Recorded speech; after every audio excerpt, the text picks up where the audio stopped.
Bueno, pues muy buenas tardes a todos y bienvenidos a esta tarde a la Open Class Masterclass que tenemos en el campus de ciberseguridad en nuestro máster en ciberseguridad. Tengo antes de empezar que dar una breve explicación a nuestros alumnos que se han encontrado hoy con algo ligeramente distinto a lo que tenemos habitualmente. Y es que en el mismo día íbamos a tener una masterclass con ellos, la que correspondía al módulo que estamos estudiando en este momento en la segunda edición, que corresponde al módulo de análisis de malware. Y posteriormente íbamos a tener una Open Class que ya comenzamos el mes pasado a tener con una periodicidad mensual. Y bueno, pues al final, pensándolo, dijimos, bueno, ¿y por qué no hacer las dos en una y de alguna manera que esta gente que nos ve asociados y colegiados pues de distintos colegios profesionales y asociaciones pues puedan ver en directo un poco cómo se desarrollan esas masterclass que tenemos nosotros en el máster? Y entonces, bueno, pues lo comenté con Miguel Ángel y al final, pues bueno, pues hemos decidido hacer una sesión única para los dos eventos que vamos a tener, ¿vale? Entonces, por un lado, los alumnos ya saben un poco de qué va, aunque el formato es ligeramente distinto, y por otro lado, pues de cara a los que nos podéis acompañar como digo, de estos colegios profesionales y asociaciones, pues simplemente presentar en un minuto quiénes somos, porque quizás no nos seguisteis en la primera sesión que tuvimos el mes pasado y en la que nos acompañó Sergio de los Santos. Y bueno, pues nosotros somos el Campus Internacional de Ciberseguridad, un espacio de formación online en el que fundamentalmente tenemos formación de posgrado y en concreto pues el máster en ciberseguridad que desarrollamos en colaboración con Telefónica y con 11path. Yo soy Juanjo Salvador, el director del área de consultoría de ciberseguridad y además coordinador de los dos campus, del de ciberseguridad y uno de blockchain nuevo que hemos puesto en marcha el mes pasado y del que ya os hablaré un poquitín más adelante, ¿vale? Y básicamente la sesión de hoy pues va a consistir en eso, en una breve presentación por mi parte de qué es esto, un par de minutos, y luego ya pues lo que sería el desarrollo de una masterclass al uso de las que tenemos habitualmente en nuestro máster, ¿vale? Como os decía, podéis acceder al campus de ciberseguridad desde esta web.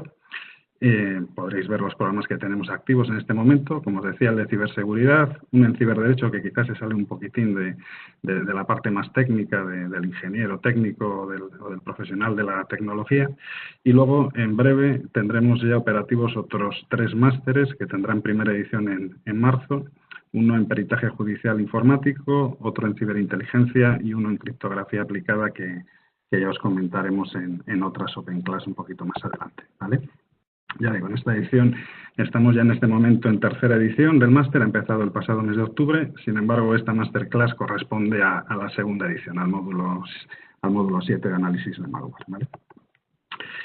Nosotros tenemos en nuestro máster dos módulos que van de la mano, es el módulo de vulnerabilidades y el módulo de análisis de malware. Uno sin otro y otro sin uno no tienen mucho sentido. Y en ambos casos, pues es Pablo Sanemeterio, que es analista y embajador de 11path, una persona pues muy mediática y conocida en el sector, pues el experto que nos ayuda en la tutorización de los módulos, ¿vale? Por otro lado, todos los módulos tienen una masterclass fuera de la parte de tutorización, y en este caso pues es Miguel Ángel de Castro la persona que nos acompaña habitualmente en la impartición de la masterclass de este módulo, ¿vale? Miguel Ángel es analista de inteligencia y está especializado en las áreas de malware, reversing y hacking. Tiene más de 10 años de experiencia en áreas de investigación y respuesta ante incidentes críticos. Los últimos 3 años pues está directamente vinculado al área de 11path. Los 4 anteriores aproximadamente pues había estado en la parte de Telefónica trabajando como auditor de seguridad, pentester y hacker ético, y realizando trabajos de pruebas de intrusión interna y externa a dispositivos móviles, análisis de malware y otra serie de análisis, ¿vale? ha descubierto, reportado y publicado varias vulnerabilidades en distintas tecnologías y, bueno, pues entendemos que es una persona con un perfil ideal para presentarnos un poco pues la visión de lo que es el análisis de malware estático, dinámico, etcétera, etcétera, ¿vale? Entonces, Miguel Ángel va a ser un poco la persona que va a seguir la sesión. Nosotros lo vamos a hacer un poco como lo hacemos en las masterclass. Yo ahora le doy paso a él para que pueda pues eso, seguir la sesión a su ritmo y luego ya pues un poquitín a la finalización pues yo me reincorporaré para dar fin a la sesión. Así que nada, Miguel Ángel, para todos, alumnos y no alumnos, te dejamos la sesión. Muchas gracias por acompañarnos esta tarde. Ok, muy bien. Hola a todos, buenas tardes. Voy a compartir la presentación en cuanto el compañero me dé. Ok, dame un segundo, Okay. que te cedo. Ahí está. Muy bien.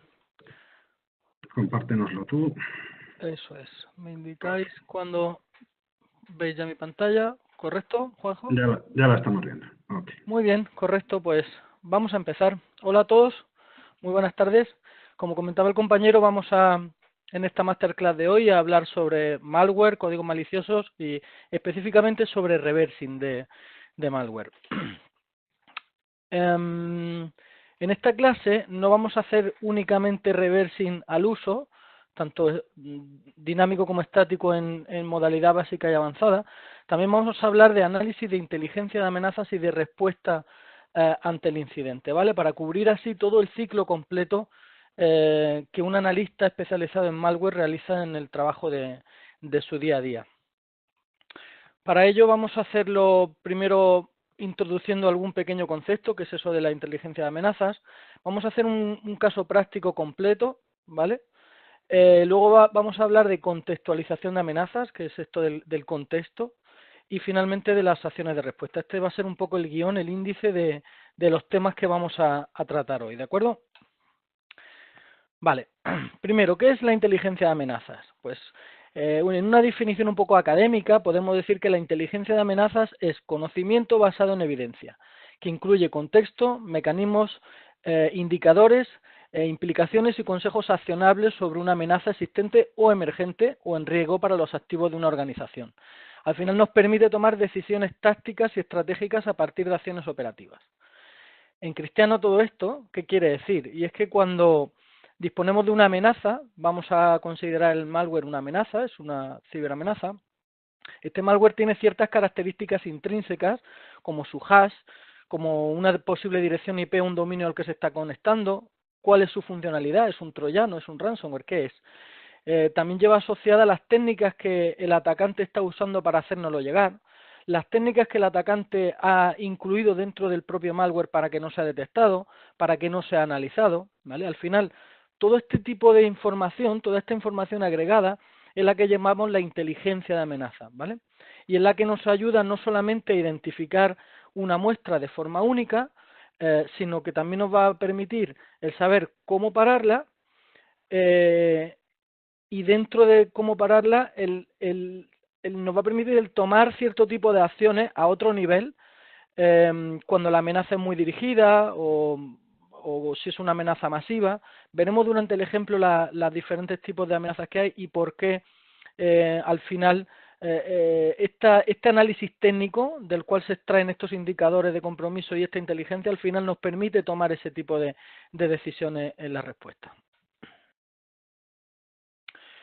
El caso práctico que vamos a analizar es el ejemplo de un ataque al CEO de la compañía Acme con un fichero malicioso que va en el adjunto de un correo que se le ha enviado a este CEO.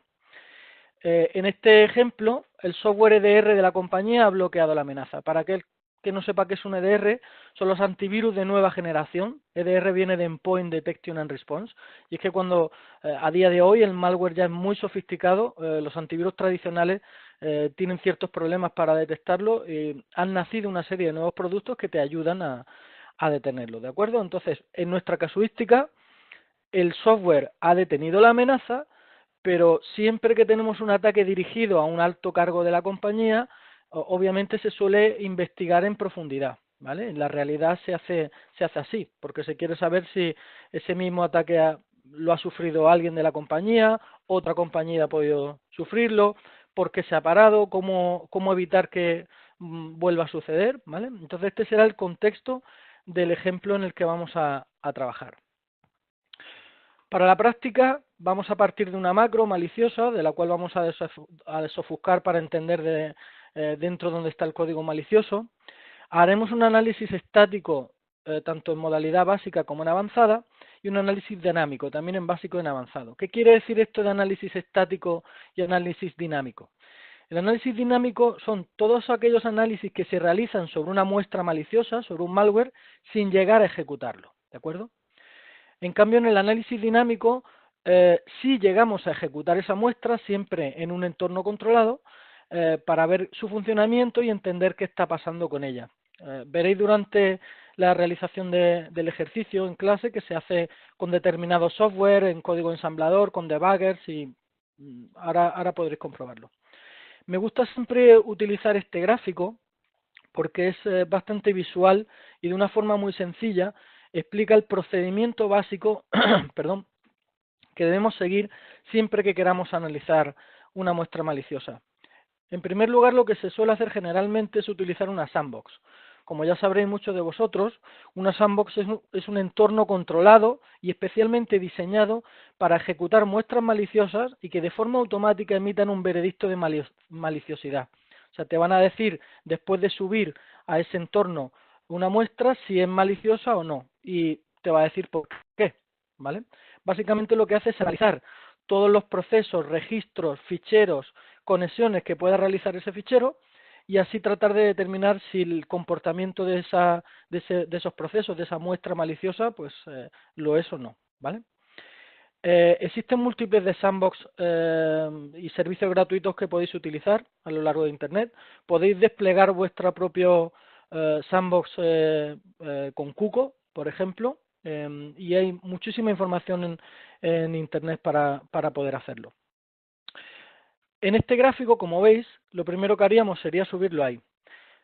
Como comentaba antes, el malware a día de hoy es muy sofisticado e incorpora muchísimas técnicas para no ser detectado o no ser analizado. Algunas de las técnicas que utilizan los desarrolladores de malware es la evasión de sandbox, darse cuenta de que hay una sandbox o tratar de evadir que se ejecute en una sandbox, ¿de acuerdo? En ese caso, cuando hay medidas anti-sandbox, serían los análisis dinámicos y estáticos los que realizaríamos, ¿vale? En el caso de que la muestra no incorpore medidas avanzadas de protección, pues ya podríamos extraer de ella los hashes, las comunicaciones, los ficheros, registro, comportamiento, funciones de sistema. Al final todo esto son indicadores de compromiso. Un indicador de compromiso al final es información que me identifica de forma unívoca una muestra, como un hash. Las comunicaciones son los sistemas a los que la muestra está o bien mandando información o bien recibiendo o viendo órdenes sobre ella, qué ficheros crea, qué registros. Toda esta información son indicadores de compromiso y son parte, como he dicho anteriormente, de la inteligencia de amenaza. Después, una vez que se obtiene esa información, esos indicadores de compromiso, pues ya puede o bien escalarse para hacer un análisis completo, en el caso de que se vea que no se ha podido analizar entera, o que se requiere un análisis en mayor profundidad. Se pueden desarrollar medidas de mitigación y generar paquetes estándar de ese tipo de inteligencia, como por ejemplo en formato STIX, que es un formato estándar de inteligencia, ¿vale? En el caso de que se incorpore esas medidas anti-sandbox, en este análisis, que es lo que vamos a hacer ahora, tanto en dinámico como en estático, además de extraer todos estos indicadores de compromiso, como hemos visto anteriormente, tenemos que entender también cuál ha sido el método de posible propagación que tenga, cómo realiza persistencia en el sistema, nuevamente las comunicaciones y qué técnicas de anti-reversing o antidetección o de depuración o virtualización está utilizando la muestra. ¿De acuerdo? Muy bien, pues vamos a proceder a comenzar con el análisis. Para ello utilizo una máquina virtual, siempre hay que hacerlo con una máquina virtual para no tener ningún tipo de problema o de infección en nuestra máquina real. Vamos a empezar con la macro maliciosa. Voy a abrir la macro Y he querido empezar por aquí para que podáis ver que no tengo habilitada la ejecución automática del contenido de la macro. Esto es algo que siempre tenéis que tener con este setting en vuestro sistema para evitar que la macro se ejecute automáticamente y automáticamente me infecte. Ya sabéis que la mayoría del malware, en un porcentaje muy amplio, suele distribuirse a partir de macros que vienen contenidas en documentos Excel o Word, ¿vale? Estas macros generalmente lo que hacen después es o ejecutar comandos o descargar malware de otro sitio. Entonces vamos a empezar por extraer, por ver dónde está el contenido malicioso. No he incluido el setting porque quería enseñaros cómo se hace, por si no lo tenéis configurado en vuestro sistema. Iríamos a opciones de nuestro Excel y en la barra de opciones vamos a activar la casilla programador, ¿de acuerdo? De este modo, ahora aparece aquí este nuevo botón, esta nueva opción, y cuando venimos aquí ya podemos ir al contenido Visual Basic que hay dentro de la macro, ¿vale? Entonces, esta es la macro que el software de nuestro ejemplo ha detenido, el sistema EDR, y vamos a tratar de determinar por qué es malicioso o qué hay aquí dentro. Generalmente este tipo de muestras, como veis, están muy ofuscadas. El desarrollador de malware no quiere que entiendas en una primera vista o que sea detectada rápidamente. Para eso se utilizan muchos sistemas de codificación. En este caso es base 64, o incluso aquí, como podéis ver, jugando con caracteres ASCII, para que a una simple vista no se entienda y para que, como digo, no sea fácil detenerlo. Entonces, cuando ya se tiene la suficiente experiencia, rápidamente en este caso estamos viendo que se trata de, aquí tenemos ciertas cadenas que están codificadas en formato base 64. Se suele ver muy rápido porque al final suele tener un símbolo igual o dos después de, como veis, una serie de caracteres numéricos y alfanuméricos. Entonces, lo que se suele hacer en este caso es proceder a decodificarlo. Para eso no es necesario ningún proceso complejo.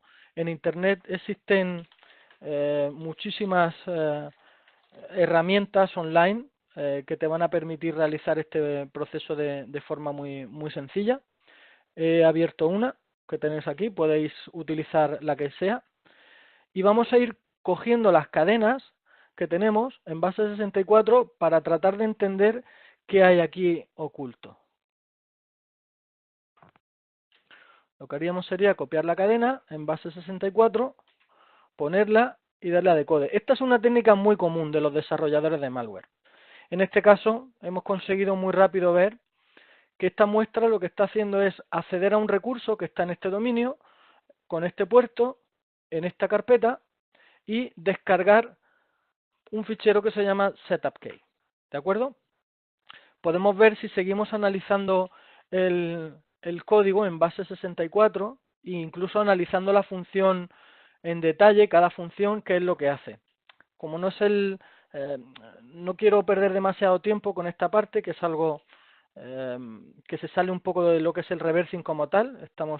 Aquí estamos viendo simplemente cómo está ajustando el nombre del fichero, pero en caso de que quisiéramos ver qué sigue haciendo, pues seguiríamos viendo. Lo que nos interesa es que hemos visto en qué recurso, o sea, en qué URL está el malware, cómo se llama, para tratar de descargarlo. En este caso es un ejemplo que yo mismo he hecho para clase, por lo tanto ya tengo... Fijaros que esto es interesante. Cuando he decodificado este siguiente código, estamos viendo el comando shell execute, que es un comando de Visual Basic Script que lo que va a hacer es ejecutar la muestra, ¿vale? Entonces no solamente la va a descargar, sino que la va a ejecutar. Entonces, una vez que ya entendemos que dentro de las macros es donde suele haber contenido malicioso y que somos capaces de poder ver dónde está para descargarlo, pues ya lo descargamos y procedemos a su análisis. En este caso sería este fichero que yo he renombrado a installk y vamos a comenzar. Como he dicho al principio de clase, tenemos tanto análisis estático, ¿verdad?, como análisis dinámico, el básico y el avanzado. Siempre empezamos por análisis estático básico, que es, sin ejecutar la muestra, tratar de obtener información sobre ella. Lo primero que solemos hacer siempre es ver las strings que hay contenidas en un fichero. ¿Qué quiere decir eso? Pues que en un malware, si no está empacado, el concepto de empacado quiere decir que los desarrolladores de malware, como técnica de ofuscación para que el analista no entienda qué pasa, oculta los caracteres cifrándolos, igual que pasaba con el base 64, pero con otras técnicas más complejas, también se comprime para que el analista tenga que realizar una serie de tareas adicionales para poder verlo. Con el tiempo de que disponemos hoy para la clase, este es un malware más sencillo que no incluye técnicas de empacado, pero podéis, cuando llevéis un tiempo profundizando y investigando sobre el tema, podréis practicar con eso también. Entonces, estoy utilizando Vintext, que es un programa que me ayuda a analizar cadenas de texto que están dentro de un fichero, que están en ASCII. Ya sabéis que un fichero binario, generalmente cuando lo abres, cuando lo editas, lo que tenemos es código, como veis, no legible, ¿vale? Pero dentro de todo este código, siempre hay cadenas en ASCII, en código, en string, que vamos a poder ver. Esta misma información, si trabajáis con Linux, podéis extraerla utilizando el comando strings. Yo me gusta utilizar esta herramienta porque me permite realizar búsquedas, filtros y es bastante más cómoda. Entonces, vamos a partir por analizar qué strings hay dentro de este fichero.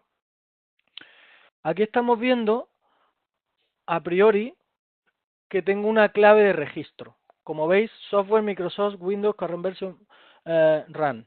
Este es un espacio dentro del registro de Windows que se utiliza tanto de forma lícita como de forma ilícita para asegurar la persistencia en el sistema. ¿Qué quiere decir persistencia? Que la próxima vez que yo reinicie el ordenador, el programa vuelva a ejecutarse, ¿vale? De forma automática, porque si ejecutamos la muestra y el usuario apaga el ordenador, ese proceso va a morir y la muestra dejaría de estar en ejecución, ¿correcto? Entonces lo que utilizamos es la persistencia mediante registro, como podemos ver en esta muestra, para que vuelva a ejecutarse. Entonces, como veis, simplemente antes de ejecutarla ya estamos viendo que una de las funcionalidades que tiene es la persistencia, que lo hace mediante una clave de registro que es esta, ¿de acuerdo? Luego vemos aquí left click, backspace, tab, enter, caps lock, del. Es curioso, pero si veis son teclas especiales de sistema, ¿vale? A priori no sabemos exactamente qué es, pero conociendo la tipología de los diferentes tipos de malware que hay, ya sabéis que hay troyanos, que hay keyloggers, que hay gusanos. Como sabéis, los keyloggers, una de sus principales funcionalidades, también la incluyen los troyanos, es la de capturar qué estamos escribiendo en nuestro teclado para obtener contraseñas, todo lo que estamos escribiendo y demás. Entonces, podría ser, tenemos un pequeño indicio de que podría estar relacionado o bien con un troyano o bien con un keylogger, porque suelen utilizar este tipo de notaciones para indicar cuando el usuario está utilizando el ratón o el espacio o el tabulador o cualquier otra tecla especial. Vamos a seguir mirando. Mira, esto es muy interesante. Aquí, como veis, tenemos una dirección IP. Esto obviamente es muy útil porque sabemos que la muestra, por alguna razón, está incluyendo una IP a la que se quiere conectar. Puede ser para enviar información allí, que nos esté robando el sistema, puede ser porque sea un troyano y que actúe de forma bidireccional, y como se llama Command and Control, esos Command and Control son quienes, una vez que se activa el malware en nuestro sistema, va a ir diciéndole al malware qué tiene que hacer. Róbame esta información, cíframe el disco, dame las claves del sistema, cualquier tipo de funcionalidad maliciosa que esté implementada dentro de la muestra. En ocasiones, en vez de una IP, podemos ver un dominio, podemos ver una URL. En ese caso es útil el filtro y yo recomendaría siempre buscar www, HTTP, cosas que nos ayuden a identificar cosas útiles. En este caso hemos visto muy rápido esta clave, pero como veis el contenido de strings es muy grande, entonces generalmente va a ser bueno que hagáis búsquedas concretas sobre indicación de persistencia, indicación de command and control o cosas similares. Si miramos un poquito más, vemos que aquí pone MinGW64. Esto es un indicativo de que este malware se ha compilado utilizando MinGW, que es para Linux. O sea, es un malware que está diseñado para Windows, pero que el que lo hizo lo compiló en un sistema operativo Linux. Esto nos ayuda a entender al atacante.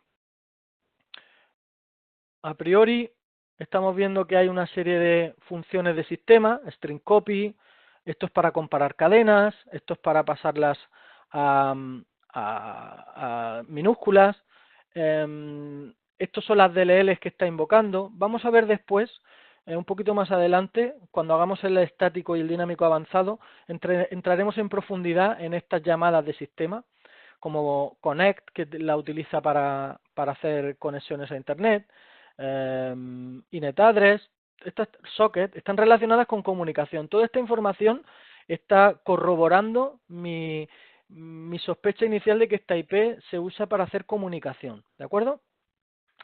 Como podéis ver, simplemente analizando las strings del binario ya hemos obtenido bastante información sobre esta muestra maliciosa. Vamos a seguir.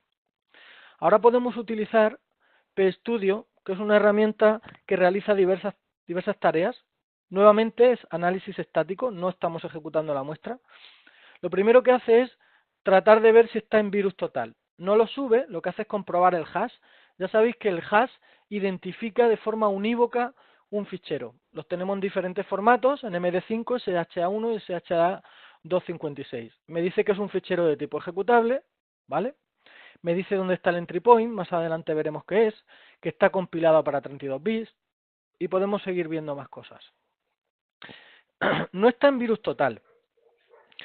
Como todos sabéis, virus total es un repositorio enorme de malware, muy grande, en el cual podemos encontrar utilizando hashes, utilizando este indicador de aquí, este IOC de aquí, si la muestra está o no, cuántos antivirus lo detectan y me dará información sobre ella. En este caso no está en virus total. Eso es un indicativo de frescura de la muestra. O sea, si no la conoce virus total, no está muy esparcida, no debe de ser muy antigua. ¿De acuerdo? Veremos después que para el contexto de la amenaza estos son datos importantes. En esta herramienta también podemos ver directamente strings, por si no queréis utilizar más de una herramienta, pues aquí podéis ver también strings de la herramienta. Podemos ver los imports, o sea, las funciones que está importando, pero de una forma más cómoda que como se ve en las strings, ¿de acuerdo?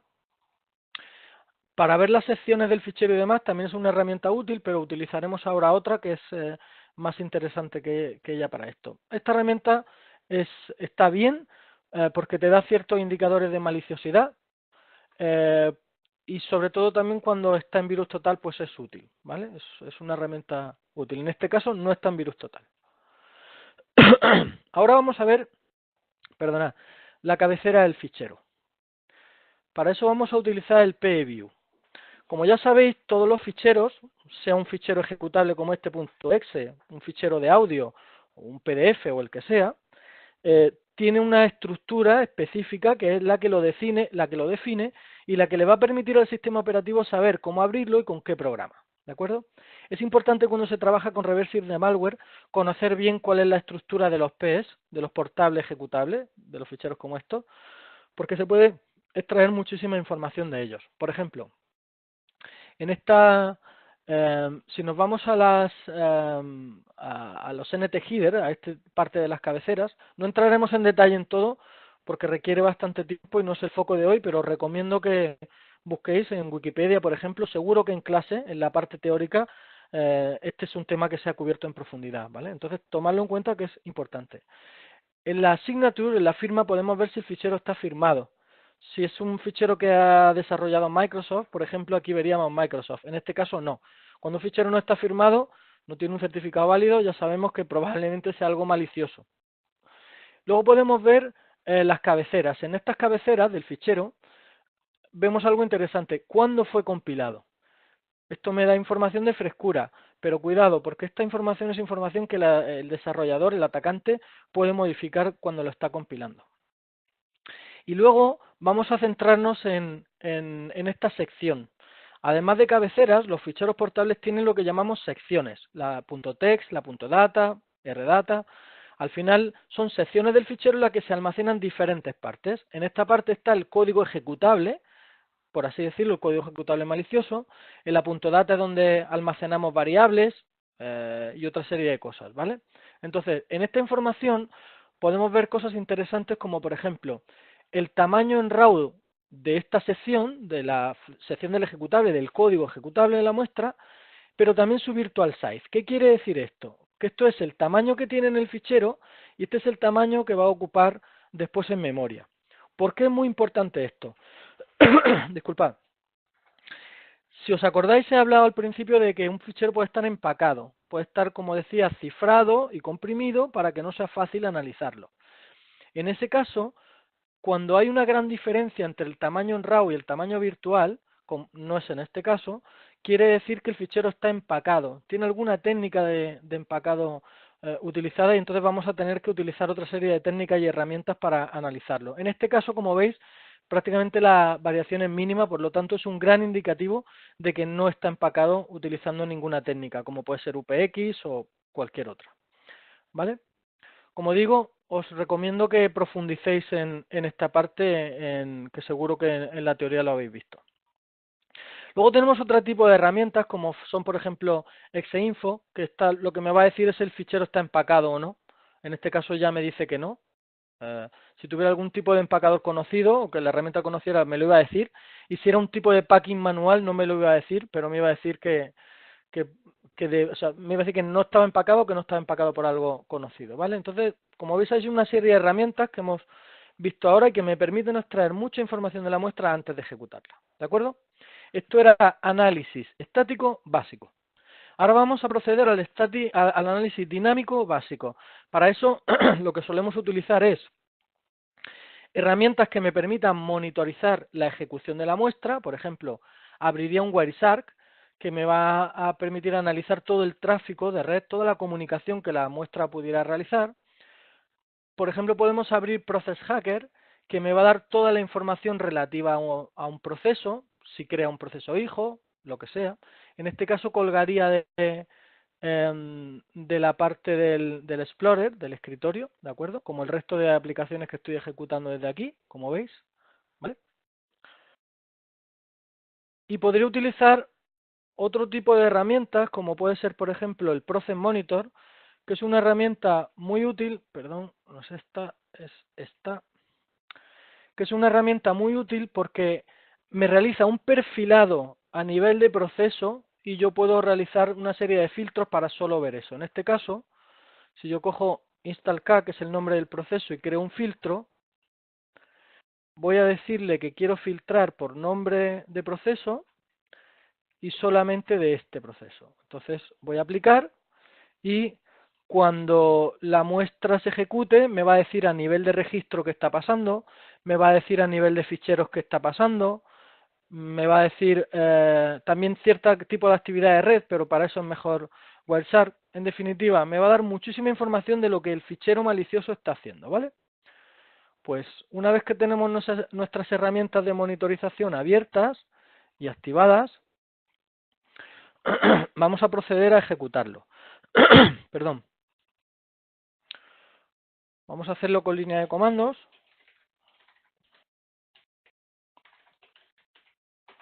¿Vale? Y la ejecutamos. Vemos que la muestra a priori no vemos que haga nada. Si nos venimos al proceso vemos que no está el proceso. Y si nos venimos al trazado de la aplicación, vemos que también llega un punto en el que muere. ¿Vale? ¿Qué puede estar pasando? Lo que está pasando ahora mismo es que la muestra estamos abriéndola y automáticamente está muriendo. ¿Por qué? Si recordáis, hemos hablado al principio de que existen ciertas medidas que los desarrolladores de malware implementan en su malware para que no sea analizado. Quizá está detectando que estoy en una máquina virtual, quizá está detectando que tengo alguna de las herramientas de análisis abierta, quizá hay que arrancarla con algún parámetro concreto, no lo sabemos. Por eso tenemos que proceder con el análisis tanto estático como dinámico, pero avanzado. Porque tenemos que entender qué es lo que está pasando para que la muestra no se ejecute. ¿De acuerdo? Muy bien. Pues para este tipo de análisis vamos a utilizar básicamente dos herramientas. Empezaremos con el análisis estático avanzado. Para eso usamos AIDA-Pro, que me va a permitir, después de abrir el fichero, analizar todo el código que utiliza, como veis en ensamblador. Podemos verlo a modo de bloques, como veis aquí, o podemos verlo en secuencia. Antes de continuar, para que nadie se asuste, el análisis de malware, como veis, efectivamente requiere cierta comprensión de código ensamblador. No hace falta ser un experto y entender absolutamente todas las líneas, pero sí tenemos que tener ciertas nociones del flujo de control de un programa en ensamblador para poder entender qué hace la muestra, ¿de acuerdo? Es por eso que quizá esta es una de las disciplinas más complejas que menos gente trabaja dentro del mundo del hacking, pero también la hace muy interesante porque al final lo que nos gusta es resolver problemas y enfrentarnos a retos como estos, ¿no? Entonces, para mí es una de las cosas más interesantes que hay dentro de la disciplina del hacking. Entonces, como decía, aquí vamos a poder ver una serie de códigos en ensamblador. Estos son funciones que están implementadas dentro de la muestra y vamos a ver una serie de funciones, de ventanas que trae este programa y que nos van a ayudar a entender un poquito mejor cómo funciona la muestra. No solamente os voy a explicar un poco cómo funciona la herramienta, sino que os voy a contar la metodología que yo uso como analista y que es algo que he aprendido después de mucho tiempo trabajando con malware y que creo que os va a ayudar mucho como punto de partida. Esta herramienta también me permite ver dónde están las strings del fichero, algo que vimos al principio. Y va a ser útil tenerlo. ¿Por qué? Porque si yo quiero ir a la parte en la que se está utilizando esto, simplemente hago doble clic y me va a traer al segmento de código en ensamblador donde se está utilizando. Entonces, como veis, va a ser muy útil. Pero yo siempre comienzo por las imports. Y vamos a hablar sobre esto. Cualquier programa desarrollado en cualquier lenguaje, especialmente en este caso que estamos hablando de C, utiliza librerías, porque es para Windows, utiliza DLLs, que como sabéis todos son ficheros que contienen funciones programadas y que el propio sistema operativo y cualquier aplicativo, lícito o no, dañino o no, va a utilizar.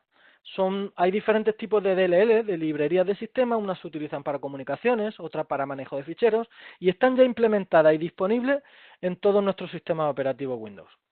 Entonces, el malware, al fin y al cabo, es un software, implementa este tipo de librerías para utilizar después las funciones que hay dentro, ¿vale? Entonces, es muy útil venirse y ver qué llamadas a funciones se está haciendo para saber qué está haciendo el malware, ¿de acuerdo? Es imposible saberse qué hace absolutamente todas las funciones. Por eso yo siempre recomiendo tener abierto el MSDN, que es la ayuda al final de Microsoft Windows de las librerías que utiliza, ¿vale? Entonces, si yo tengo duda de qué hace, por ejemplo, esta clave, esta función, reg close key, pues me voy a venir aquí, voy a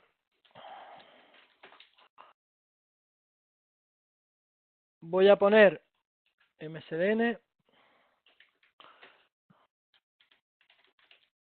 el nombre de la función que quiero ver y, dentro de esta librería pues vamos a entender exactamente qué es lo que hace. En este caso está claro, está trabajando, si sé efectivamente lo que hace, está trabajando con una clave de registro. ¿Os acordáis al principio hemos visto que para la persistencia accede al registro de Windows? Cuando se accede al registro de Windows no solo hace falta abrir una clave, escribirla, también hay que cerrarla, ¿vale? Aquí podéis ver y te explica exactamente qué es lo que hace, que es cerrar una clave. Te dice cuáles son las funciones relacionadas con ella, ¿vale? Te puede poner ejemplos y lo puedes ver todo, ¿de acuerdo? Entonces, en este caso, como digo, lo que está haciendo aquí es trabajar con una clave de registro. Esta también está creándome la clave de registro y aquí le está poniendo el valor. Estas tres están relacionadas con el registro. Entonces, yo lo que suelo hacer es que una vez que tengo claro que esta función es para trabajar con el registro, lo que se hace es que se le da a la tecla, se le da doble clic. Si quiero venir a la sección en la que se utiliza, esta sería, y aquí le damos, aquí lo que podemos ver es eh, saltando hacia ella, perdón, N, segundo, que no me está saltando la función, ok, podemos ir aquí, close key, segundo, que no está saltando la referencia cruzada a lo que os quiero enseñar, pero si no lo podemos ver, ok, aquí. En ocasiones no podemos hacerlo así, vamos a verlo con otra función, por ejemplo con esta, a ver si me deja saltar a ella. Bueno, en ocasiones me deja, en ocasiones no. Aquí está escribiendo a fichero. Como veis, no es sencillo porque hay muchísimas... Aquí está comparando una cadena. Bueno, ok, aquí. Aquí tengo una función que es compara una cadena. Si pulso sobre la función, veis que se colorea en amarillo y le doy la tecla X. ¿Qué consigo con eso? Que me dé las referencias cruzadas. Esto quiere decir que cualquier función que esté utilizando esta llamada de comparar cadenas, me la va a indicar. En este caso es esta. Pues si hago doble clic sobre ella, me trae al segmento de código en ensamblador. Lo vamos a ver así, dándole a la barra espaciadora puedo cambiar de código en RAW o código en bloques, ¿vale? Pues aquí puedo ver que está haciendo esta llamada. ¿Para qué me ayuda esto? Porque si entiendo exactamente qué está haciendo esta función, puedo renombrarla para luego tenerlo más claro. Vamos a buscar otro más. Aquí, por ejemplo, tenemos send. Esta es una función que se utiliza para enviar datos a Internet. Pues ya sabemos que esta función send, si le damos a la X, en este caso no me deja, y next tampoco. No siempre te va a dejar hacer salto porque no siempre hay una referencia cruzada. Vamos a seguir buscando funciones que no sean útiles. getHostByName, por ejemplo. Eso es, en el caso que no me deje, porque no la está usando. Importa la llamada, pero no la está usando después. ¿De acuerdo? Vamos a buscar algo que probablemente esté usando.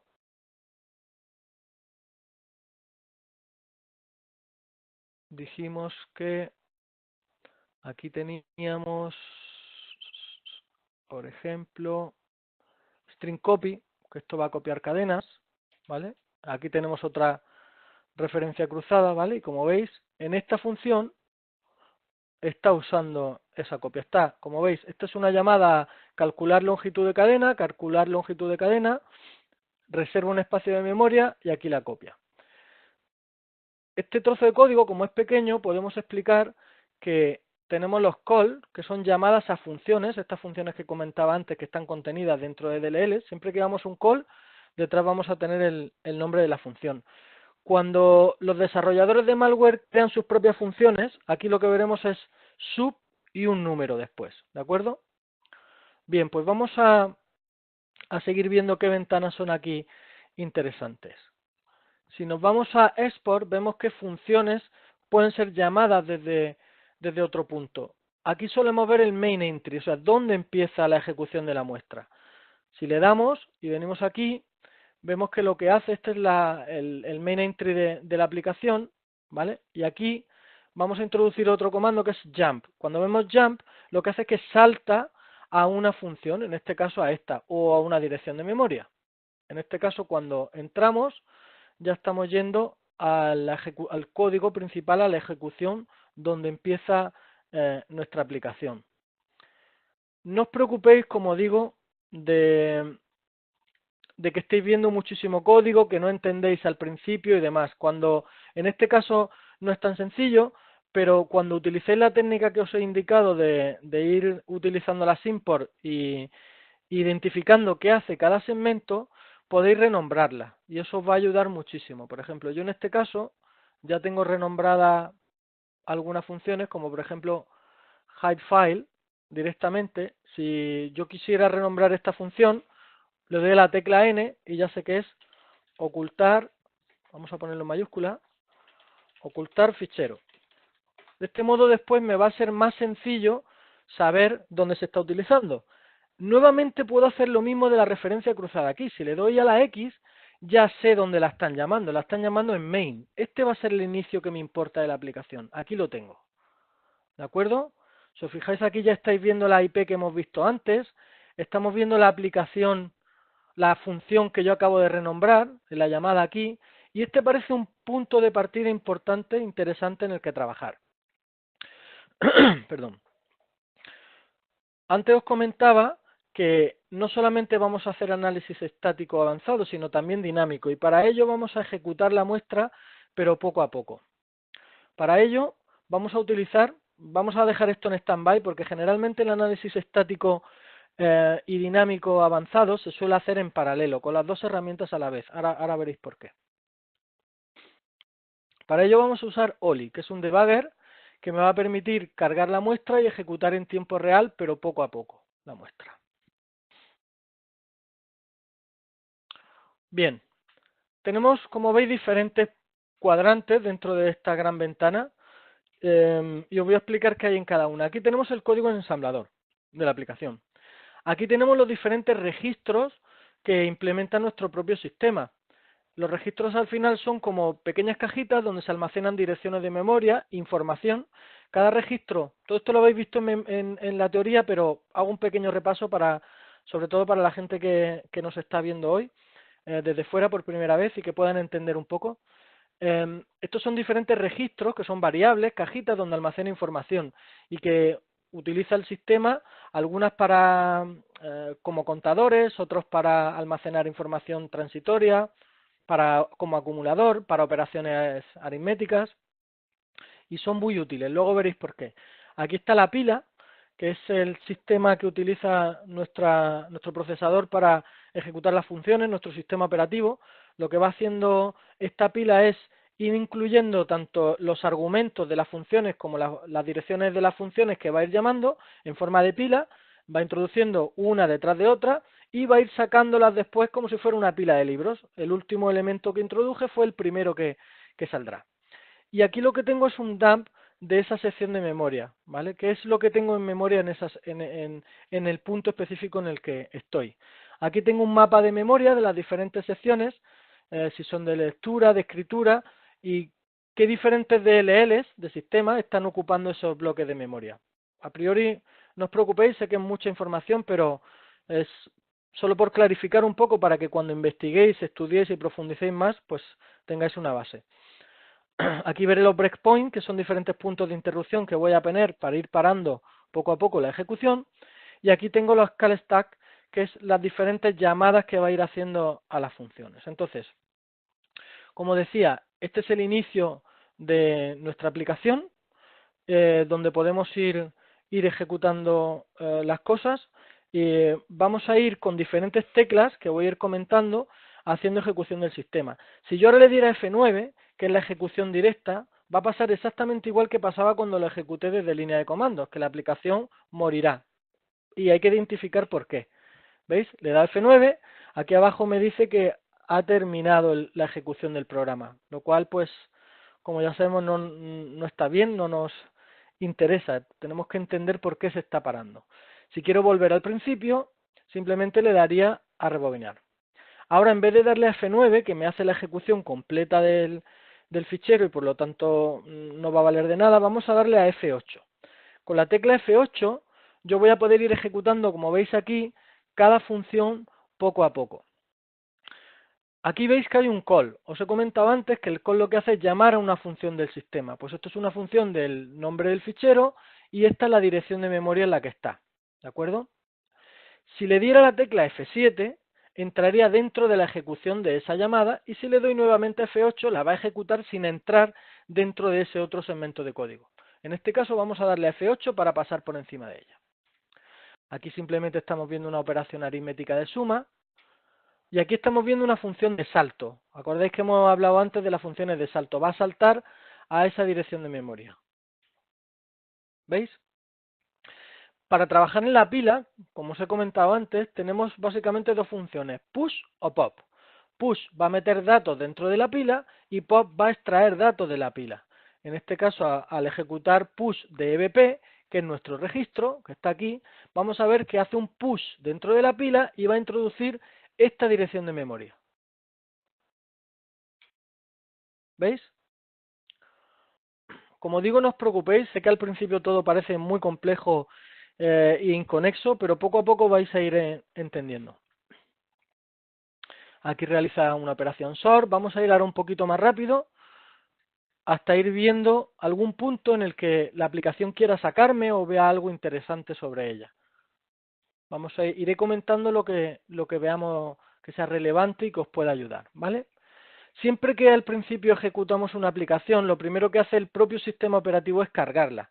Entonces la primera parte como tal no es de ejecución de lo que es la muestra, sino de las diferentes DLLs. Aquí estamos viendo como el propio sistema operativo está llamando dónde está la ruta del fichero. Entonces esta primera parte, vamos a ver cómo va a ir cargando esa ruta para cargar el fichero.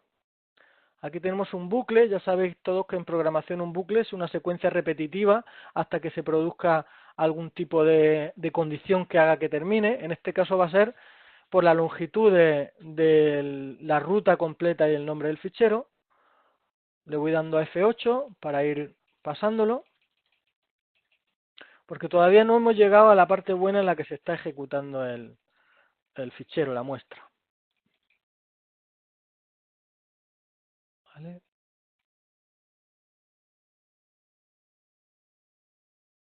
Ok, ya falta poco.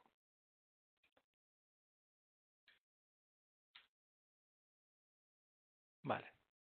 Ahora ya la próxima vez que en este jump ya ha terminado y lo que va a hacer es saltar. Ahora lo veremos cómo ya hemos saltado, ¿de acuerdo? Seguimos hasta que veamos algo. Aquí nuevamente, como veis, sigue todavía realizando la carga. ¿Vale? Y ya si tenemos que ir más despacio, eso es, aquí disponemos de más ventanas que me permiten ver hilos, módulos ejecutables, que también es muy útil esta función, porque aquí estoy viendo qué DLL se está cargando, ¿lo veis? Y este es el programa principal. Entonces, hay una cosa muy interesante, y es que os he dicho antes que vamos a trabajar en paralelo. Ahora mismo estamos un poco perdidos, ¿verdad? Lo he hecho a propósito. No sabemos exactamente dónde estamos, en qué parte de la ejecución del programa estoy. Pues es muy útil ver cuál es la dirección base de ejecución, que es esta dirección de memoria, ¿vale? La podemos copiar y luego podemos venir aquí. ¿Por qué? Porque si yo quiero ir a esa dirección de memoria, que es justo donde es el comienzo, puedo darle a la tecla G, copio la dirección de memoria y me va a llevar. Aquí no estamos viendo las direcciones de memoria, ¿verdad? Pues es un setting que también podemos hacer dentro de nuestra herramienta. En general, podemos darle aquí y ahora sí me va a dar las direcciones de memoria, ¿de acuerdo? Es importante entender que en muchas ocasiones la dirección de memoria de ejecución en tiempo real con IDA no va a ser la misma que aquí. Para alinearlas, lo que hacemos es venirnos aquí y hacer un rebase para que estén alineadas las direcciones de memoria. En este caso sí es correcto, veis que es 40.000, pero en otros casos difieren. Entonces, cuando quiera ir a una dirección de memoria concreta que esté viendo aquí, ¿vale? Y no me coincida en el otro lado, tendré que hacer ese rebase que os acabo de comentar. Entonces, vamos a ver un punto que me interese aquí. Tengo claro que me interesa empezar por aquí. Aquí tengo el call al main, ¿verdad? En esta dirección de memoria, que es lo que hace la llamada a la función principal, donde va a empezar todo, pues vamos a decirle que quiero ir aquí. Igual que puedo copiar una dirección de memoria en OLI y traérmela aquí para acceder a ella, aquí puedo hacer exactamente lo mismo. Pulso sobre la tecla Control G, Control G, pego la dirección de memoria a la que me interesa y me lleva directamente. El flujo de la ejecución todavía no está allí.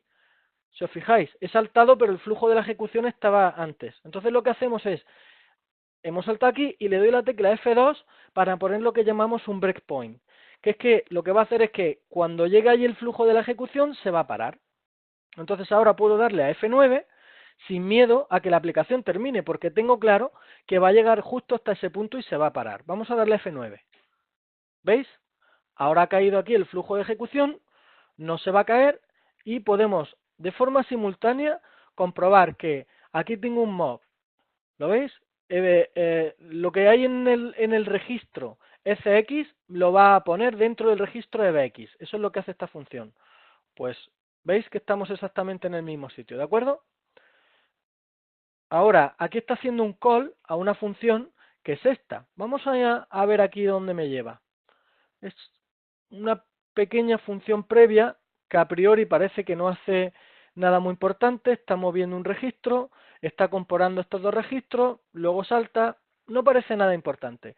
Si quiero volver donde estaba, simplemente tengo que darle a la flecha atrás, ¿veis? Para moverme. Vale, pues no voy a entrar dentro de esa función, voy a pasar por encima de ella dándole la tecla F8. Muy bien. Nuevamente tenemos aquí una comparación, pero fijaros que ya pronto tengo la salida del programa. Vamos a verificar en nuestro esquema qué está pasando aquí. Como vemos, esa comparación que hace de 2 y lo que haya en la dirección de memoria que hay del registro BX va a hacer que esto JZ, que es un salto condicional, salte aquí o salte aquí. Como veis, en IDA tengo bloques que están conectados por flechas. Cuando la flecha es roja, quiere decir que cuando la condición no se cumple, va a ir a donde está el código de la flecha roja, y si la condición de la comparación es correcta, va a saltar a donde la comparación está en la parte verde. ¿De acuerdo? Si veis una parte azul, una flecha azul, quiere decir que se sigue el flujo de ejecución de la muestra. Entonces, fijaros que es vital entender qué está pasando aquí, porque si no hay 2 de algo, no sabemos todavía qué, pues va a salir de la aplicación y es lo que nos está pasando, que está muriendo aquí. Tanto por experiencia como si pensamos un poco, nos daremos cuenta que está totalmente al principio de la ejecución. Y una de las técnicas que los desarrolladores de malware utilizan para evadir sandbox es requerir un parámetro concreto. O sea que, además de poner, como recordáis antes, que hemos puesto, vamos a abrir una línea de comandos.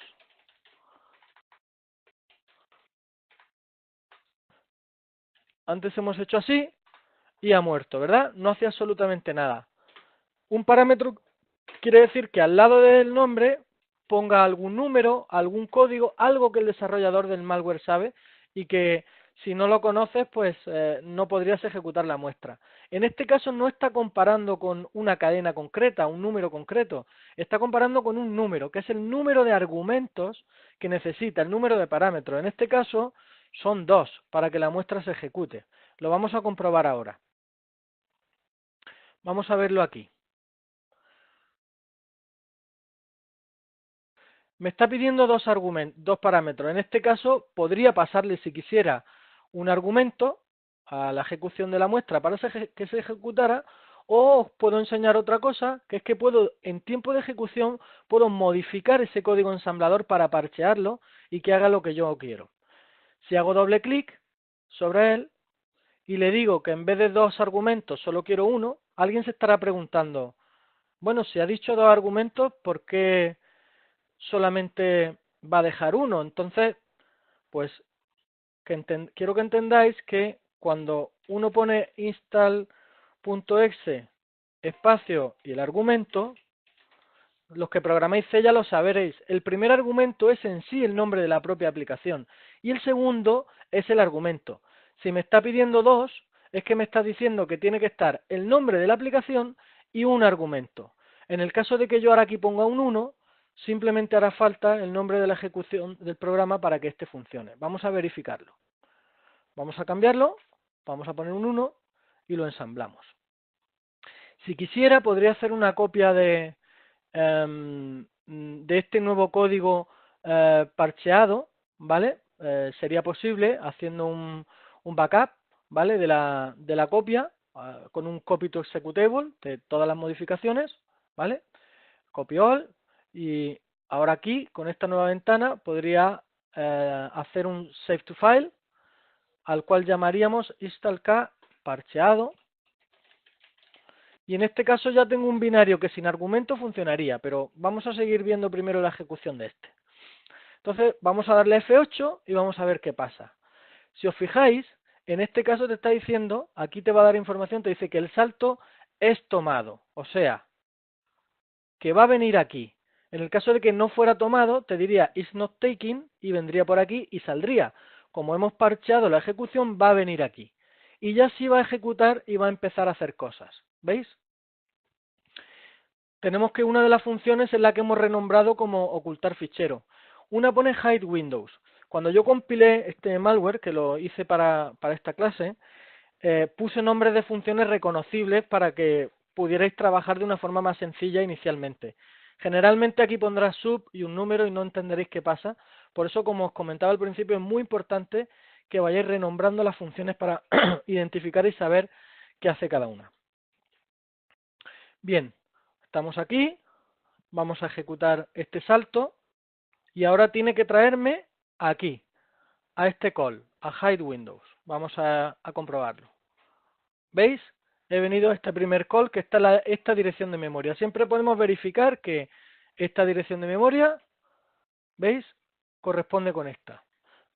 Aquí en Oli también es posible, aquí veis, como veis, no sale el nombre de la función, pero dándole a punto y coma, puedo identificar, puedo añadir un comando y saber exactamente, un comentario y saber qué es. Pues sé que esto oculta la ventana, hide windows, pues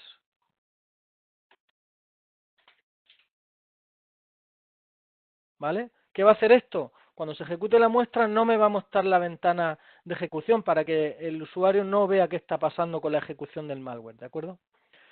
Podría entrar dentro de la ejecución dándole a F7 o podría darle a F8 para pasar a la siguiente. En este caso, perdón, vamos a ver aquí primero qué es lo que hace.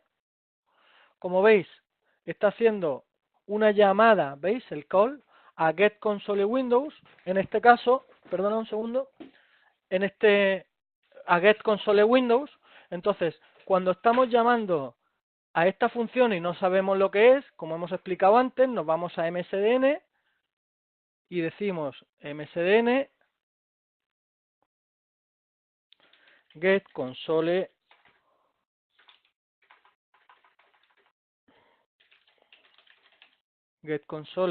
windows y aquí veremos qué es lo que hace. Para entender exactamente qué hace la función. En este caso te está diciendo que te retorna el valor del manejador de la ventana asociada a un proceso. ¿Qué quiere decir? Que va a obtener control de cuando ejecute el proceso de esa ventana de CMD. ¿Para qué? Pues veis que la siguiente función es show windows. Pues vamos a ver qué hace show windows. Pero básicamente os puedo decir que lo que va a hacer es decirte si me muestra o no me muestra la ventana, si lo pones el parámetro a verdad o falso dentro de la función. ¿Veis? Controla cómo la ventana es mostrada. ¿Es posible decirle que la muestre o no?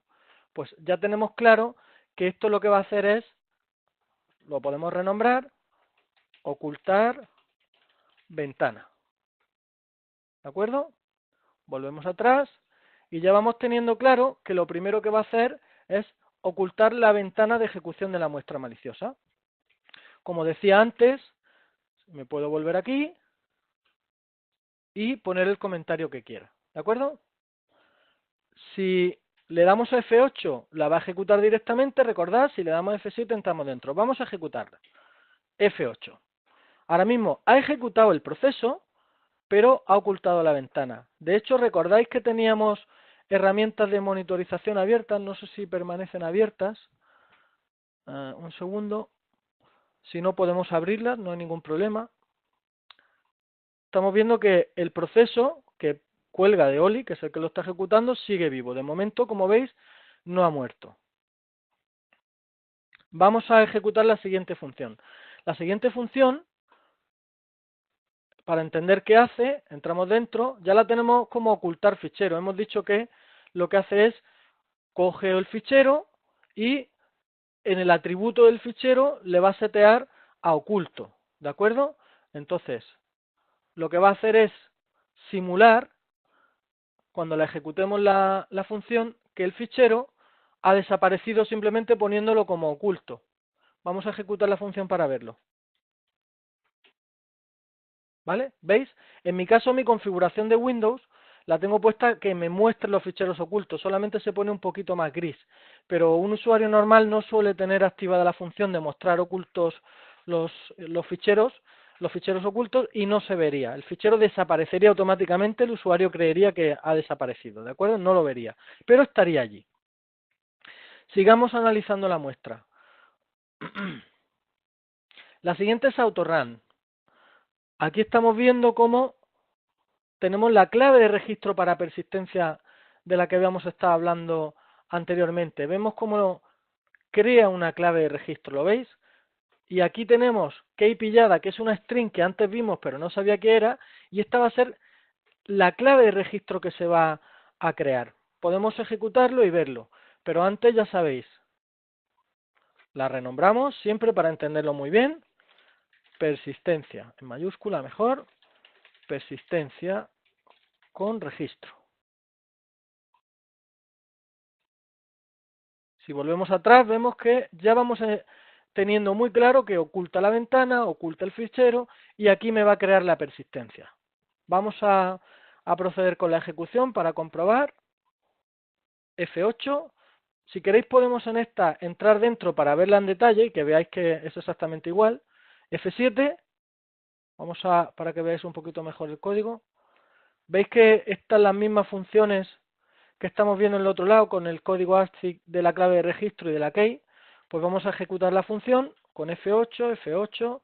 ¿Veis cómo va metiendo en la pila los parámetros que va a usar cada función? Cómo van pasando por los diferentes registros. Y una función siempre acaba en return. Veréis que cuando llega aquí, va a terminar la ejecución y lo que va a pasar es que vuelve al flujo inicial en el que estábamos. ¿Lo veis? Que esta era nuestra otra función. Aquí para tenerlo claro, ya sabemos que esta oculta fichero, que la siguiente, con punto y coma, recordad, persistencia en registro, ¿de acuerdo? Vale, pues seguimos ejecutando. Ahora aquí estamos viendo que socket me va a abrir una comunicación y lo que va a hacer es mandar a esta IP pues toda la información que extraiga. Vamos a ver exactamente qué es lo que hace. F8, F8, F8, F8. De hecho, si queréis, incluso podemos verificar en el registro que podemos buscar, se llamaba key pillada. Pues vamos a hacer una búsqueda, find,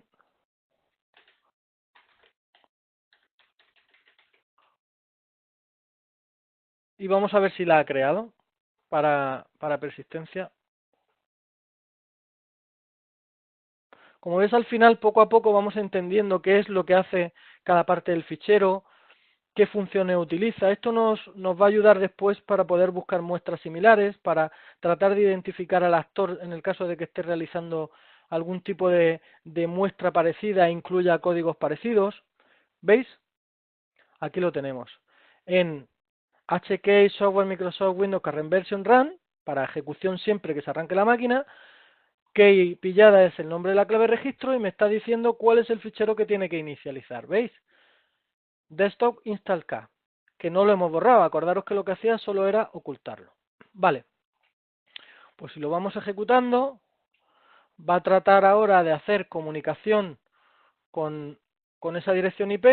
En este caso no estará viva, ¿vale? Por lo tanto no podrá realizar todo su contenido malicioso, pero si la dejo ejecutándose con play, ahora no muere, la muestra está en running, ¿lo veis? ¿Vale? Y lo que estaría haciendo básicamente, cada vez que yo pulso una tecla, perdón,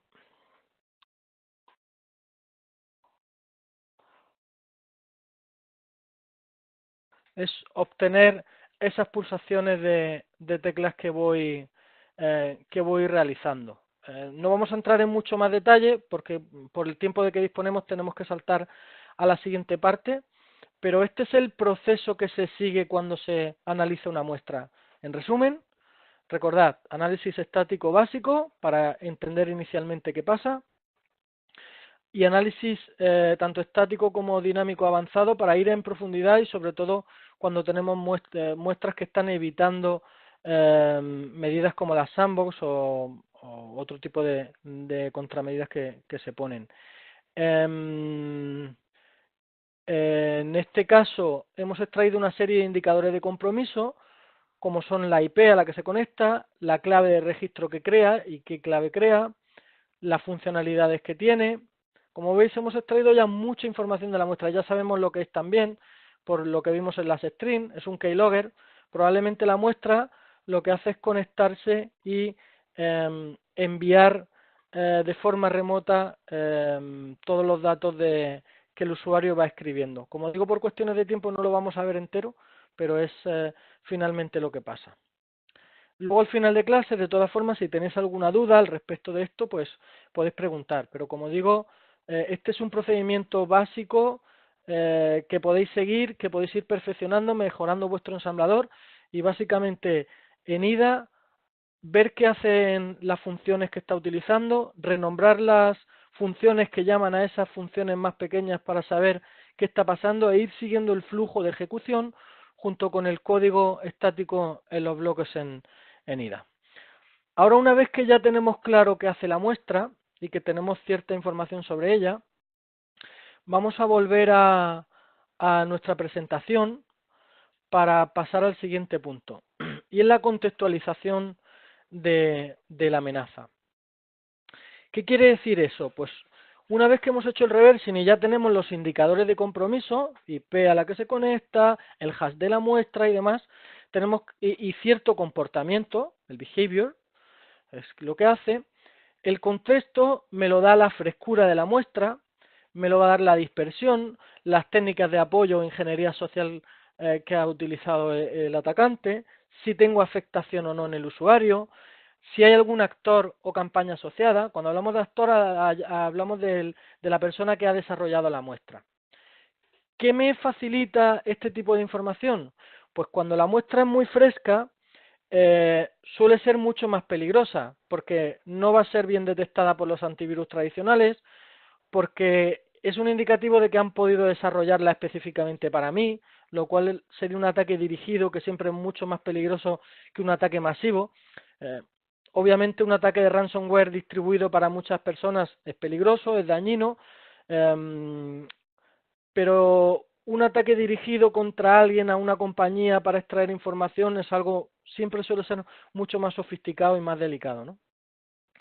Cuando hablamos de dispersión es eso, ¿hay solo una muestra o se ha visto 25.000 veces?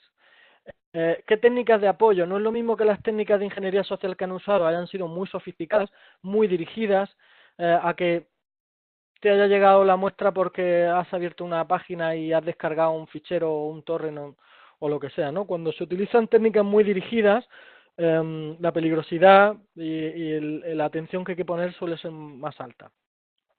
La afectación, obviamente, si la solución no ha podido bloquearlo y nos damos cuenta a posteriori de que hemos tenido una brecha en nuestros sistemas, que han robado nuestros datos, que han cifrado nuestro disco, pues obviamente es bastante más peligroso. Ahora, ¿de dónde extraemos toda esta información de contexto? Pues bien, existen diferentes herramientas, tanto públicas como privadas, con las que podemos trabajar para obtener información. Yo os he recopilado algunas de ellas aquí para enseñaros un poco cómo extraer información de contexto. Esta muestra con la que hemos trabajado, recordad que no estaba en virus total. Por eso he utilizado otros hashes para enseñaros un poco cómo extraer información a partir del hash de una muestra. Estamos en virus total, esta es de las más conocidas, es una base de datos enorme. En primer lugar podemos ver el ratio de detección que tiene. Vemos que solamente esta muestra que estamos examinando hay 1, 2, 3, 4 y 5 antivirus de 67 que la están detectando, lo cual te indica que es muy peligrosa porque hay muy pocos antivirus capaces de detectarlo. Podemos ver también el nombre del fichero, el tamaño, podemos ver la fecha en la que se hizo el último análisis. Esto no es tan indicativo como la primera vez que se analizó, pero es una muestra muy fresca. Si vamos a los detalles de esta muestra, podemos ver la fecha de creación. Estamos viendo que es una fecha muy reciente y la primera vez que se mandó es muy reciente. Entonces esto nos da una frescura muy alta. Recordamos que a mayor frescura, mayor peligro. A menor ratio de detección, mayor peligro. Estamos ante una muestra muy peligrosa, ¿de acuerdo? Podemos ver información que podríais descargar la muestra y analizarla, o recordáis las secciones que hemos estado comentando. Podemos ver qué DLL está llamando, que es esta. en ocasiones contienen recursos, metadatos. De todo esto siempre podemos obtener información. Podemos ver qué relación tiene, en este caso te da relación con dos IPs a las que está conectando. Podemos ver el comportamiento. Esto también es información que podríamos extraer si la detonamos en Sandbox y no tiene medidas anti-Sandbox y se ejecuta. Qué ficheros abre, qué ficheros escribe, qué claves de registro está tocando, qué comando se está ejecutando en el sistema. Todo esto nos va a dar información. Y la comunidad también es útil. Si alguien la ha visto antes y tiene información sobre ella, pues podemos verlo. En este caso vemos como la Sandbox de Hybrid Analysis la tiene, la ha ejecutado y podríamos ver en detalle, si accediéramos a esta URL, pues todos los parámetros de ejecución de esta muestra. ¿De acuerdo? Luego tenemos otra clase de herramientas como puede ser el feed de Alien Ball o TX. Aquí he puesto otro hash diferente. Podríamos buscar por adversario, por autor, por muchos tipos. He puesto el hash de ultramuestra. Y en este caso estamos viendo cómo se trata de una muestra que tiene una serie de strings que podemos ver aquí, que tiene metadatos, que tiene relación con SOFASI. Entonces ya estamos viendo que esta muestra es de tipo SOFASI relacionada con el grupo APT28, que son rusos. Como veis, esto es información de contexto. Ya me está hablando sobre el actor, sobre el atacante. Ya sé que el ataque viene de Rusia, sé que es de un grupo que se dedica a hacer APT y que es muy sofisticado. Eso tiene que preocupar a mi organización, a mi compañía, cuando recibo un ataque como este, dirigido de un grupo que se dedica de una forma muy sofisticada a atacar a otras compañías. Entonces es muy importante y nos tenemos que dar cuenta de que esto tendríamos que investigarlo muy en profundidad, ¿vale? Intersir es una herramienta que me parece interesante porque te permite subir malware para que lo analicen, es como una sandbox, pero además te facilitan, mediante lo que ellos llaman genes, pues te facilitan qué tipo de muestra puede ser, en este caso es un WannaCry, qué tipo de actor puede estar detrás. Lazarus es un grupo muy conocido que se dedican al cibercrimen y al ciberespionaje. También se los conoce como Hidden Cobras. Entonces podemos ver no solamente información sobre la muestra, sino también de su tipología y de qué actor está asociado, ¿no? Esto, como digo, siempre es información de contexto y muy útil para entender qué hay más allá del puro análisis técnico que hemos hecho. A mí me gusta trabajar también mucho con Diario, que es una herramienta que te permite subir ficheros ofimáticos. Como hemos visto al principio, el fichero ofimático suele ser el principio del kill chain del ataque, de toda la secuencia, porque permite ocultar muy bien y hacer llegar muy bien por correo, engañando a la víctima con técnicas de ingeniería social, esa muestra para que abra el fichero y se pueda ejecutar o descargar o extraer del propio fichero, ¿no? Pero en muchas ocasiones no quiero subir una muestra virus total para que me la analice o una sandbox porque es un fichero sensible, es un documento de Word, un documento de Excel y no quiero que nadie sepa que tiene mi fichero.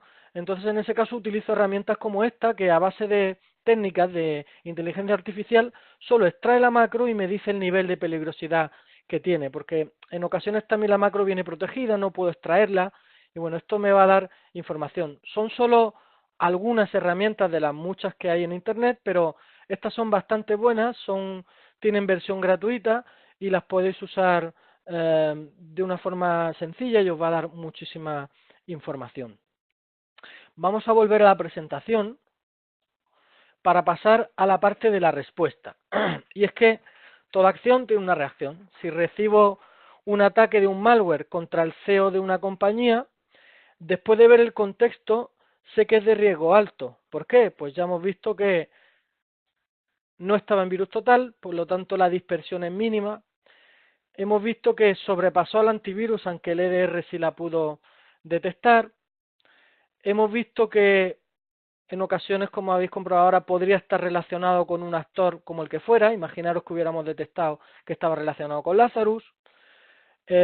Habéis visto también que estaba apoyado con técnicas de ingeniería social y de un correo y utilizaba una macro, iba dirigido al CEO directamente, sabía su nombre, el atacante se había tomado su tiempo en realizar el ataque, por lo tanto el contexto me indica que el riesgo es muy alto.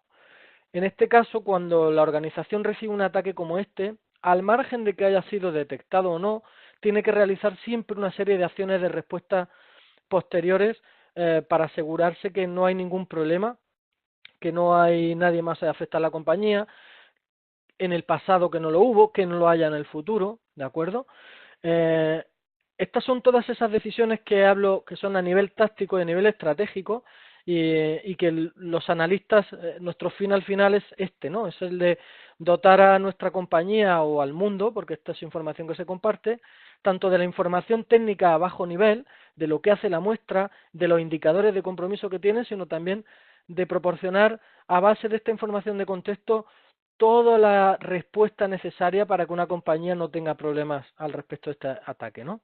Entonces, por ejemplo, podríamos utilizar los indicadores de compromiso obtenidos, IP, hash, clave de registro, para realizar tareas de hunting sobre los logs y los endpoints y servicios de la organización. ¿Qué quiere decir eso? Que si trabajo en una empresa que tiene un proxy, por ejemplo, sabéis que se registran todas las comunicaciones de salida de mi empresa. Entonces, lo que voy a hacer es investigar en esos logs si alguien se ha conectado a la IP que estábamos viendo anteriormente. En el caso de que fuera un dominio, lo mismo. En el caso de la URL que descargaba el malware y que extrajimos inicialmente de la macro, pues buscar esa URL maliciosa, ¿no? O sea, haría una búsqueda tratando de ver si en el pasado ya hubo afectación de alguien por este tipo de malware.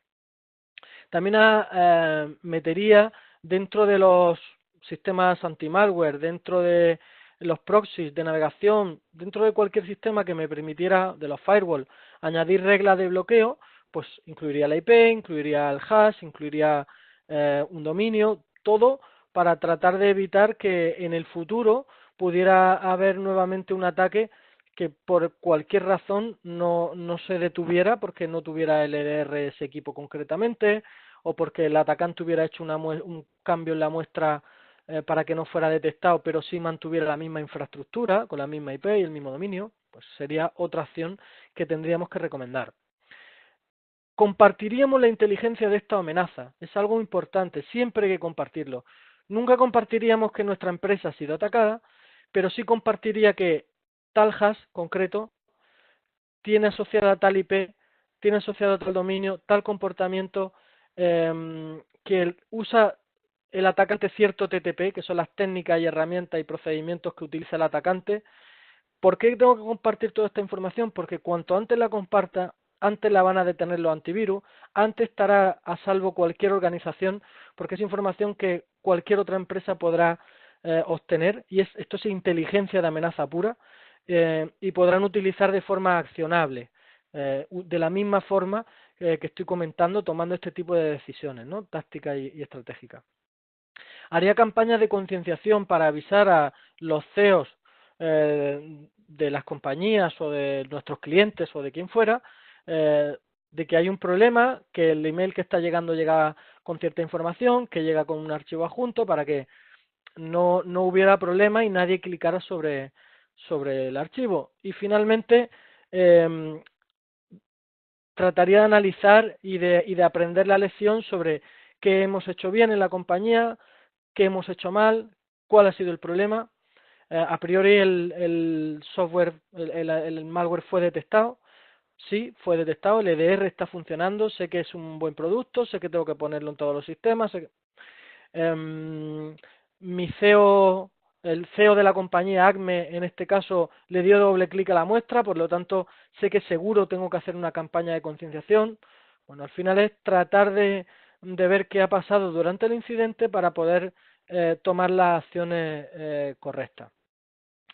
Este era el fin de la presentación. Ahora quiero pasar al turno de preguntas por si tenéis alguna duda, si algo nos ha quedado claro, cualquier cosa que queráis preguntar y que os pueda ayudar más a entender la clase de hoy y a introduciros dentro de este mundo que es realmente interesante. Gracias. Bueno, Miguel, ¿me oyes? Sí. Bueno, ok. Pues llegado a este punto yo creo que se entiende el título que le hemos puesto a la sesión, ¿no? Cómo hacer un reversing y no morir en el intento. Es verdad que no lo comenté al principio,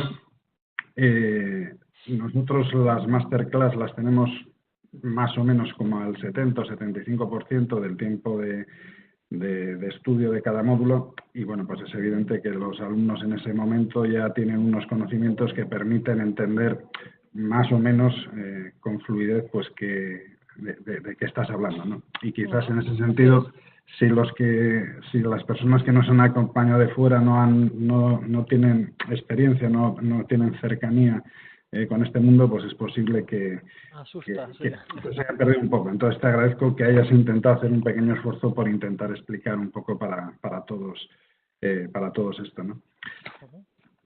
Por darles un par de minutos a ver si se lanzan y ya que estás aquí, pues aprovechen a hacerte cualquier consulta. La verdad es que la realidad es que esto del malware deja un poco claro eso que se dice habitualmente cuando hablamos de ciberseguridad, ¿no? Que hay que saber un poco de todo y luego ser un experto en una disciplina concreta, ¿no? Eso es. Si te fijas un poco, necesitas tener conocimientos de programación, de desarrollo de software, desde un nivel básico como es el ensamblador, pues hasta un nivel un poco más elevado, incluso lenguajes de alto nivel, pero necesitas tener conocimientos sobre sistemas operativos y sobre comunicación en redes y sobre engaños de ingeniería social o investigación en fuentes abiertas, como puede ser OSINT, y tienes que tener conocimientos de criptografía, porque al final pues son técnicas que utilizan para ofuscar esa información y ponértelo complicado, y necesitas tener conocimientos sobre IoT, porque al final pues son dispositivos poco seguros todavía que se aprovechan para pues eso, incorporar todo este tipo de malwares y crear redes botnet y similares, y al final pues necesitas también incluso tener un poco de conocimiento de psicología, ¿no? de la gente, ¿no? El intentar pensar como el malo, ¿no? ¿no? Entonces al final dices, joder, pues es una de las disciplinas que quizás más exigencia tienen, ¿no? Y por otro lado, desde mi perspectiva, pues los que habéis optado por trabajar en esta línea, pues habéis acertado de lleno porque no os va a faltar trabajo nunca. Efectivamente, somos pocos y por lo tanto bien pagados, sí. Exactamente. La realidad es que la historia de la tecnología de los últimos 50 años nos demuestra que somos incapaces de crear, pues eso, tecnología o software seguro. Yo creo que en definitiva lo creamos nosotros, que somos seres imperfectos y generamos software imperfecto en general, aunque ese software pues lo podemos trasladar a todo lo que, desde los protocolos de comunicaciones que se crearon hace 50 años hasta los que se crean ahora, al software de sistemas operativos, me da igual cualquiera, Microsoft, Linux, Mac, OS, iOS, Android, todos los que haya son vulnerables. El software de aplicación, suites ofimáticas de gestión empresarial, software de base de datos, software de programación, me da igual que el software sea propietario, que sea open source, o sea, todo, ¿no? Incluso la propia criptografía se ve afectada por la implementación software de los algoritmos que en teoría matemáticamente son invulnerables.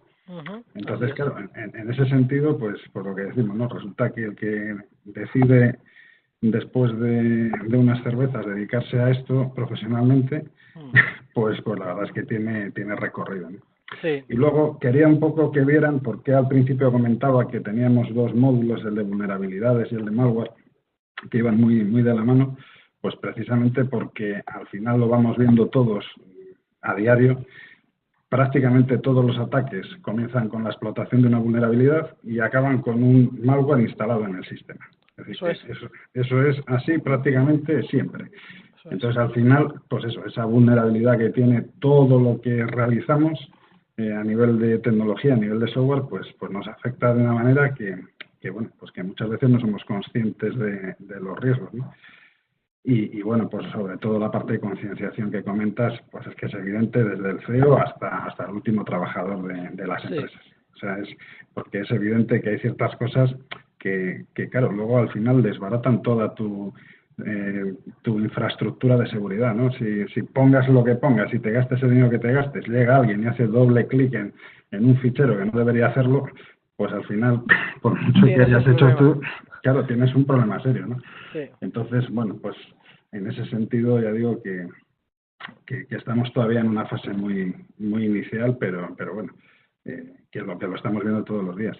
Yo no sé si te llegará a ti a través del chat alguna pregunta. La verdad es que a ver si lo veo, mostrar, configuración, a ver, segundo, Sí, yo no las estoy viendo. voy a Entonces, bueno, pues buscar,